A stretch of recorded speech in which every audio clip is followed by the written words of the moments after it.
Biggest lead of the game, but not for long as Sophie Cunningham hits the triple. She is a physical enforcer, one of the toughest players in the Wamba, and a competitor who has battled for all her career has given her. Sophie Cunningham has a hard time crying. However, something occurred this season that she was unable to conceal. Cunningham is starting to cook. Cunningham 3 is good.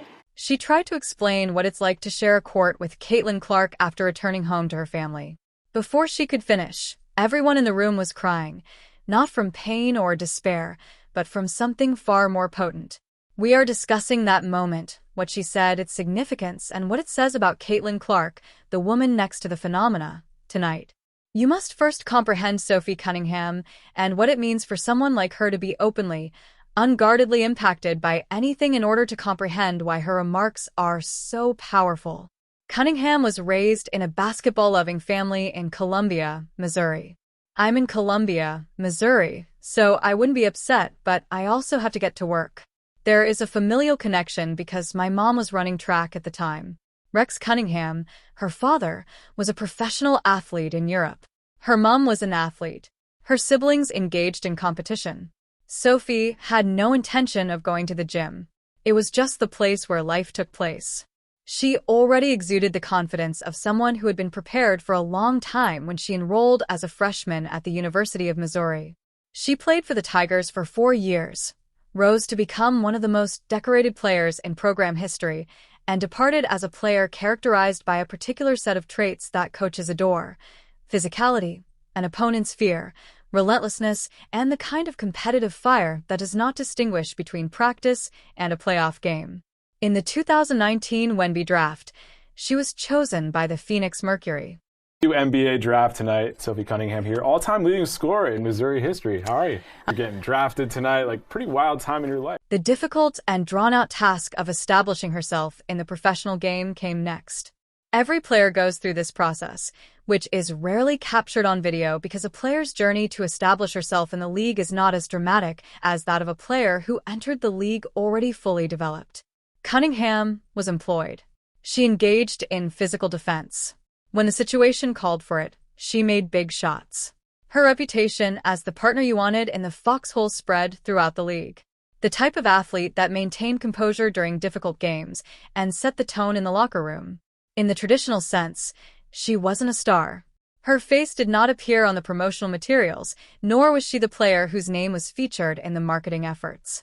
However, Cunningham had a genuine reputation in both the Mercury's and the WNBA's larger culture. They respected her. They trusted her. Additionally, she was the type of person whose emotional reactions, when they occurred, were not the result of performance or sentiment. When Sophie Cunningham experienced intense emotions, it was because those emotions were warranted. Thus, Caitlin Clark was selected first overall in the 2024 WNBA draft. The first pick in the 2024 WNBA draft, the Indiana Fever select Caitlin Clark, University of Iowa. Cunningham was not on Clark's squad when the most talked-about player in women's collegiate basketball history made her professional debut. Clark traveled to Indiana. Cunningham stayed in Phoenix. However, basketball is a league of intersections, where the space between teams frequently falls during practices, games, and competitions. And over the ensuing season, Cunningham was close enough to see something that she was unable to conceal. What does it look like for a player who has spent years honing her skills against the most difficult aspects of professional competition to find herself sharing a court, not just against, but alongside, someone functioning at a whole other level? The remainder of this tale provides an answer to that query. The public is aware of a version of Caitlin Clark that exists within her universe. The logo shots are the three-point range that transcends all rational boundaries. Clark from the logo! She gets it out of that left hand, and it's money. The crowds, the scoring records, the no-look passes that reach their target before the recipient completely comprehends that the ball is approaching, and the cultural event that transformed a basketball player into something more akin to a movement. Then there is the version that her teammates are aware of, which, depending on how you look at it, is both more commonplace and more exceptional than the public version. When Clark's teammates do describe it at all, It is not a player who enters the building already radiant with brilliance and departs before anybody else awakens. They characterize someone who is employed. Someone who shows up early, stays late, and approaches the game preparation with the same fervor. For Clark, the exercises are not a warm-up. They are the game, played with complete concentration and quickness. 6 on the shot clock. Clark, a deep three. She does not have to alter her speed one bit. Against one of the most talented offensive players the sport has ever produced, colleagues who are also professional athletes are attempting to compete. What would it be like to guard Caitlin Clark every day during practice? To be the hand she shoots over, the body she dribbles around, and the opponent she anticipates 3 moves before the action even starts. The Mercury players got a taste of it when they played against her during the regular season, but to live it every day, to be the person in the gym when it's just basketball and there are no cameras or spectators, that is a completely other kind of education when it is pure and unadulterated. Particularly, teammates discuss the passes.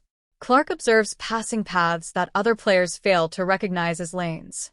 Talked to Caitlin earlier today, and she talked about how that chemistry is getting so much better. And is there any better passer right now from the backcourt than Caitlin? She distributes the ball to the exact spot at the precise moment it has to arrive because she can notice the distance between defenders, the timing of a cutter's movement, and the exact moment a teammate's defender takes a half step in the wrong direction. When a receiver receives one of those passes, the experience is unsettling in the greatest sense of the word. You were unaware that you were open. Even before you took the action that caused you to become open, she knew you were. Another issue is Clark's performance under duress, which is arguably what sets her apart from almost every other professional athlete. Even the best players feel pressure as a narrowing. The game picks increasing speed. There seem to be less possibilities. Instead of being proactive, the decision-making becomes reactive. Caitlin, you have made the decision to take your talents to the WNBA, which I'm secretly happy for because I get to cover you. For Clark, pressure is more akin to a sharpening. She appears to notice moments more clearly the larger they are. The internal calculation seems to become quieter as the crowd gets louder. The same phenomena is frequently reported by players who compete with her or against her in high-stakes scenarios. When the stakes are high, she plays her best basketball, which is the most valuable and uncommon trait a contender can have. Players who have been around Clark also notice something else. Something that everyone who has worked out with her carries with them afterward, even if it isn't always included in the broadcast. It's the warm-up exercises she performs and the manner she handles the interim. While I'm warming up, I think this is a really great game for women's basketball. I think maybe it's the start of one. She approaches a fourth-quarter possession with the same level of concentration. She poses the questions that everyone else in the room is considering but hasn't yet expressed during the film sessions. Her ability to recall specifics about opponents' habits that she observed 3 games prior and use them in the middle of a move with such ease that it appears instinctive even if it is actually preparation. For Clark, greatness is a performance that doesn't start when the lights go up. It is how she just existing within the sport she has chosen. It is the default state, the baseline. A professional athlete's perspective on their personal relationship to the game is altered when they fully comprehend that from the inside out. Your perception of what is possible is recalibrated when you witness someone functioning at that level of integration between planning and execution, between thinking and doing, between seeing the play and creating the performance. You don't feel diminished by it. It gives you a clearer sense of how big the sport really is. And for someone who is as passionate about basketball as Sophie Cunningham is, that feeling contains an emotion that is extremely hard to control. For someone like Cunningham, who has relied on competitive tenacity throughout her career,